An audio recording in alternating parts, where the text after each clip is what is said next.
السلام علیکم ناظرین، آپ دیکھ رہے ہیں ZH نیوز، میں ہوں ظہیر احمد۔ ناظرین، کچھ باتیں کرنی تھی، آج بڑی اہم ہے۔ شہباز شریف کا وزیر اعظم کا آج پہلا دن تھا، صبح جا کے اپنے خوابوں کی تعبیر انہوں نے حاصل کی ہے اور جا کے سلامیاں لی ہیں ساری فوج وغیرہ سے۔ اور دوسرا یہ ہے کہ جو آج کے دن، کل کے دن جو انہوں نے پہلے دن اسمبلی میں حلف اٹھانے سے پہلے اعلان کیے تھے، اس کے اوپر ویسے مفتاح اسماعیل صاحب بھی مکر گئے ہیں کہ وہ جو تنخواہیں بڑھانے والا معاملہ تھا وہ بھی بجٹ میں دیکھیں گے۔ چینی کا سارا دن چلتا رہا کہ یہ بڑے کے مارتے تھے کہ سستی کریں گے۔ بولٹا 94 روپیز کی مہنگی ہو گئی ہے اور 85 روپیز سے 94 پہ چلی گئی ہے۔ اچھا، اب جس وقت عمران خان صاحب یا پچھلی گورنمنٹ، اس سے پچھلی گورنمنٹ کو مورد الزام ٹھہراتی تھی تو یہ کہتے تھے کہ نہیں، اور آج مفتاح اسماعیل کی جو پوری بارودگی مائنس بچھا کے چلے گئے ہیں، خسارہ اتنا ہو گیا، سارا کچھ ہو گیا۔ اور جب ان سے پوچھا گیا کہ پیٹرول، کہتے ہیں یہ تو پیٹرول انہوں نے سستا کیا ہوا تھا، اتنا سستا تو بنتا ہی نہیں، اندازہ کریں۔ کہہ رہے ہیں کہ اتنا سستا تو بنتا ہی نہیں تھا، انہوں نے تو سستا کیا ہوتا، انہیں پتہ تھا کہ ہم نے جانا ہے تو پیٹرول سستا کر دیا۔ تو جو پچھلی گورنمنٹ پھر کہہ رہی تھی کہ پیٹرول مہنگا ہے، پوری دنیا میں مہنگا ہے، اس وقت تو آپ اعتراض کر رہے تھے، اور اب آپ کہہ رہے ہیں کہ پاپولر فیصلے نہیں بلکہ پاپولسٹ فیصلے ہم کریں گے، اور پتہ نہیں جو غیر مقبول فیصلے ہوتے ہیں لیکن اس کے لیے وہ آج بھی ایک پروگرام میں بیٹھے ہوئے تھے مفتاح اسماعیل صاحب۔ تو پھر وہ جو پریویس گورنمنٹ تھی وہ مہنگائی کر رہی تھی، اس کے اوپر تو بڑا اعتراض اٹھ رہا تھا۔ اچھا، اب ایک اور بات جو اہم ہے وہ یہ، ویسے تو وہ شہباز شریف صاحب آج پورا دن ان کی ایکٹیویٹی یہی رہی ہے کہ ایک دادی کو مل، دوسرے کو مل، تیسرے کو مل، کبھی کس کو راضی کر رہے ہیں۔ میرے خیال میں ان کا جو ٹینیور ہے اسی طرح گزرے گا۔ اور ایک اور چیز ہے کہ بڑے جناب چین کے صدر کا فون آ گیا اور ترکی کے صدر کا فون آ گیا اور بھارت کے صدر کا آ گیا، جو مین صدر کا فون ہے وہ بھی آیا نہیں، اور اگر آ بھی گیا یہ چھپا لیں گے۔ انہیں پتہ ہے کہ عمران خان صاحب نے کہنا ہے کہ دیکھا، میں تو پہلے ہی کہہ رہا تھا کہ صدر کا فون آیا۔ اس ٹائم تو ان کی صورتحال ایسی بنی ہوئی ہے کہ ہو سکتا ہے یہ اگر فون اصلی کا بھی آ گیا، ویسے تو یہ ہوتا ہے کہ نہ آئے تو کہہ دیتے ہیں کہ ہماری بڑا رابطہ ہوا ہے۔ اس وقت صورتحال یہ ہے کہ اصلی کا فون بھی آ گیا، انہوں نے کہا نہیں کوئی فون نہیں آیا بالکل۔ تو یہ چکر ہے۔ ویسے یہ فون آپ کو پتہ ہے چین کے ساتھ بھی ان کے پرانے تعلقات تھے، ترکی کے ساتھ بھی تھے، ان کو ہو سکتا ہے اتنا یاد نہ ہوتا ہے، انہوں نے خود میسج کیا ہوگا ہمیں فون کریں، ہمیں مبارک دیں، اتنا تو ہوتا ہے۔ اچھا، اب مدعے کی طرف آتے ہیں۔ چڑیا جو ہے وہ بڑی اچھل رہی ہے آج کل، چڑیا جو اتنے غصے میں ہے، چڑیا میرے خیال میں نون لیگ جوائن کر لینی چاہیے۔ اتنا تو میرے خیال میں نے کبھی مصدق ملک کو غصے میں نہیں دیکھا، میں نے رانا ثناء اللہ کو غصے میں نہیں دیکھا، میں نے عابد شیر علی کو اتنا غصے میں نہیں دیکھا جتنا چڑیا آج کل غصے میں ہے۔ پتہ نہیں کہ کوئی کرکٹ بورڈ کا عہدہ لینے کے لیے چڑیا پریشان ہے، جلدی بے چینی میں ہے، یا کوئی اور عہدہ لینے کے لیے وہ بے چین ہوئی ہے۔ اتنا غصہ وہ صحافی کو زیب نہیں دیتا۔ اور انہوں نے باتیں کیا کی ہیں، باتیں دیکھیں ذرا، چیک کریں۔ کیا کریں گے آپ؟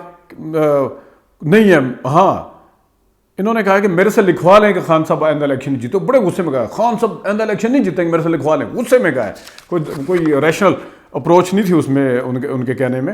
اور پھر انہوں نے کہا یہ تو نئے لوگ ہیں، ان کے پاس ہے کیا، ان کو تو کچھ پتہ ہی نہیں ہے، ان کو نہ تاریخ کا پتہ ہے۔ ویسے واقعی صحیح کہہ رہے ہیں، ان کو تاریخ کا نہیں پتہ۔ جو آپ فرائیڈے ٹائم میں چڑیا جو ہے، اور جو 90 کی دہائی کی جو پوری آپ کی سٹینڈ تھی، شکر کریں کہ ان کو کچھ نہیں پتہ، یہ شکر کریں۔ آپ ابھی تو کہہ رہے ہیں نا کہ کرپشن شرپشن کچھ نہیں ہوتا، یہ مقدمات 4 سال بنا کے رکھے۔ آج انہوں نے کل کہا ہے کہ بنا کے رکھے، جو آپ نواز شریف کے کرپشن کے حوالے سے 90s میں اور لیٹ 90s میں بات کرتے رہے ہیں، وہ سب کے سامنے ہے، ریٹن فارم میں، کسی دن دکھائیں گے آپ کو، کسی دن دکھائیں گے۔ اچھا، شکر کریں کہ نئے لوگوں کو تاریخ کا نہیں پتہ، اور ابھی آپ کے لیے مسئلہ کوئی نہیں ہے یہ کرپشن اور یہ کوئی مقدمہ بات نہیں ہے۔ انہی شخصیات کے اوپر آپ الزامات لگاتے رہے جن کو آپ آج کلین چٹ دینے کی کوشش کر رہے ہیں۔ یہ ہے جناب صاحب چڑیا۔ اور انہوں نے کہا جی ہاں، ایک اور بڑی اہم بات ہے، خان صاحب کو 4 سال ہو گئے ہیں ایک دھلے۔ اچھا، یہ تو میں بات کر دیا ہے، فارن فنڈنگ کیس آئے گا، یہ پھنسیں گے، ہماری ڈیمانڈ ہے فارن فنڈنگ آئے۔ ویسے فارن فنڈنگ کیس کے حوالے سے خیر میں یہ بات کسی اور ٹائم کروں گا۔ اچھا، اسٹیبلشمنٹ کو بھی اٹیک کیا انہوں نے، فوج کو تقسیم کر دیا انہوں نے 4، اور پتہ نہیں پاپ اپ کیا اور اس فوج کو گالیاں دی اور پتہ نہیں کیا کیا۔ اچھا، جب نواز شریف صاحب 2016 میں، 2017 میں اور پچھلے سال جب وہ گجرا والے جلسہ میں سارے جرنیلوں کو نام لے کے جس ٹائم گالیاں دے تھے، اس وقت آپ نے تنقید کی تھی؟ اس وقت کیا یہ فوج نہیں تھی؟ بلکہ سپہ سالار بھی یہی تھے۔ اس وقت تنقید کیوں نہیں کی تھی؟ اس وقت تو آپ ہوا بنا رہے تھے اور نواز شریف کی تعریفوں کے پل باندھ رہے تھے۔ اب یہ اصول کیسے بدل سکتا ہے؟ تو ایک شخصیت کے آنے سے، جو شخصیت کا وہ ادارہ وہیں پہ ہے، ان کا ایون سپہ سالار وہی ہے جس کو نواز شریف تنقید کا نشانہ بنا رہے تھے۔ آج آپ کہہ رہے ہیں کہ فوج کے اوپر اٹیک ہو رہا ہے، حالانکہ عمران خان صاحب نے خیر اپنے منہ سے ابھی تک کوئی اٹیک نہیں کیا، اپنی زبان سے انہوں نے بلکہ منع کیا تھا۔ لیکن آپ اپنے اصول کیسے بدل سکتے ہیں، مجھے ذرا سمجھا دیں۔ اسی اسٹیبلشمنٹ کو آپ برا بھلا کہہ رہے تھے، اب وہ اچھی ہو گئی ہے اسٹیبلشمنٹ. یہ اسٹیبلشمنٹ جب انٹرفیئر کرتی تھی نواز شریف کے دور میں یا کرنے کی کوشش کرتی تھی، آپ کہتے تھے نہیں انٹرفیئرنس ہونی نہیں چاہیے. اب جا کے وہ دیکھ رہے ہیں کہ گورننس نہیں ہے، وہ دیکھ رہے ہیں. اب آپ کہاں سے نئی چیز نکال کے لے آئے ہیں کہ گورننس نہیں ہے، فلانا نہیں ہے، فلانا نہیں ہے. اور اب آپ یہ ثابت کرنے کی کوشش کریں کہ اسٹیبلشمنٹ نے اس وجہ سے نکالا ہے، یہ چڑیا جو پکا بیانیہ بنانے کی کوشش کری اس وجہ سے نکالا کہ وہ گورننس نہیں تھی. گورننس تو 3-4 سال سے نہیں تھی بقول آپ کے، اگر نہیں تھی تو کیوں نہیں نکالا؟ یہ جو وہ خطہ ہے جس کو آپ سیو کر رہے ہیں اپنے آقا کو کہ اس کے اوپر بات نہ جائے اور نئی چیز سامنے لے کے آئے ہیں، آپ کو بھی پتہ ہے کہ کس وجہ سے خان صاحب کو جانا پڑا ہے. تو اس وقت اب آپ یہ نیا بیانیہ کھڑا کرنے کی کوشش کریں گورننس نہیں ہے. کل تک تو آپ کہتے ہیں ان کی ڈومین ہی نہیں ہے، وہ کون پوچھ سکتے ہیں گورننس کا اور فلانے کا. اور کبھی آپ کہتے ہیں کہ وہ لے کے آئے تھے تو وہ خود لے کے گئے اور پتہ نہیں لے کے چلے گئے. اچھا پھر آپ کہتے ہیں کہ جلسے جلوس جو ہے نا وہ پی ڈی ایم بھی کرتی تھی، جلسے جلوسوں سے خان صاحب کچھ نہیں کریں گے. آپ کو پتہ ہے کہ خان صاحب کیوں گئے ہیں؟ پی ڈی ایم جلسے جلوس کرتی تھی، خان صاحب نہیں جا سکتے تھے، آپ کو پتہ ہے. اور یہ گورننس کے ایشو سے آپ پچھلے 2.5 سال سے رولا ڈالا ہوا تھا. عثمان بزدار کو تو پچھلے 2 سال سے آپ اتار رہے تھے، نہیں اترے تھے آپ. اور اچانک ایسا کیا ہوا کہ عدم اعتماد بھی اچانک آئی، سارا کچھ ہوا، آپ کو اچھے سے پتہ ہے. لیکن آپ بات نہیں کریں گے کیونکہ آپ کا مفاد ہے اس ملک کے ساتھ، یا آپ جو بھی وہ سمجھے جاتے ہیں. اچھا یہاں بہت پاورفل اسٹیبلشمنٹ بیٹھی ہوئی ہے اور یہ ہے اور پتہ نہیں سول ملٹری ریلیشن یہ ہو گیا. یہ سول ملٹری ریلیشن جس وقت نواز شریف صاحب کے حوالے سے ہوتے تھے خراب تو آپ کہتے تھے نواز شریف ٹھیک ہے. اب اگر سول ملٹری ریلیشن کے اوپر کوئی کوشچن مارک اٹھایا تو آپ کہہ رہے ہیں نہیں وہ اسٹیبلشمنٹ ٹھیک ہے. اچھا وہ یہ تاریخ کا میں نے بتا دیا کہ ان کو تاریخ کا پتہ نہیں ہے، اور ان کو یہ پتہ نہیں ہے، ان کو وہ پتہ نہیں ہے.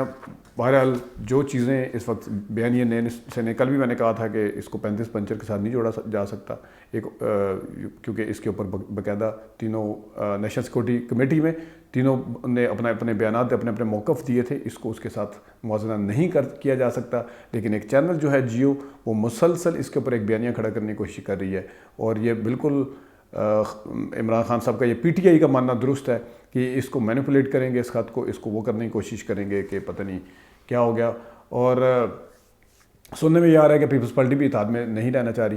ایک چیز اور جو سب سے امپورٹنٹ ہے، وہ جعلی اسمبلی جس کو کہتے کہتے تھک گئے کہ جعلی اسمبلی ہے، اب اس میں امپورٹڈ وزیر اعظم صاحب جو ہیں، جو باہر امپورٹڈ وزیر اعظم صاحب ہیں، وہ اس کی مدت کی پوری کرنے کی بات کر رہے ہیں. اب وہ اسمبلی بالکل ٹھیک ہو گئی ہے، اب وہ جان ہی چھوڑنے کے لیے تیار نہیں ہے. وہ ہوتا ہے مطلب مجبوری میں آگے بیٹھ جاتا ہے، چلو یار ایک کیوس تھا، ٹرانزیشن ہونی ہے، چلے نہیں اسمبلی کی مدت 1.5 سال ہے. انہوں نے کہا ہے میرا فیصلہ تعدی کریں گے. مطلب ہے آپ اسی اسمبلی میں بیٹھیں گے، وہ آپ کی نظر میں جینون ہے. اس سے جینون اسمبلی آپ کوئی نہیں کہوں گے. آپ وزیر اعظم بن گئے، اس کو تو آپ نقلی کہتے تھے. دوسرے کی اسمبلی میں بیٹھ کے دوسرے کے ممبر لے کے دوسروں کے اتحادی توڑ کے آپ کہتے ہیں کہ اب یہ سارا کچھ جینون ہو گیا ہے. یہ آپ عقل مانتی ہے اس چیز کو؟ ناظرین اس چیز کے اوپر بات کرتے رہیں گے، بیانیہ جو بنا رہا ہے اس کے اوپر بھی بات کرتے رہیں گے. ابھی تک کے لیے اتنی اجازت دیجیے. اللہ حافظ.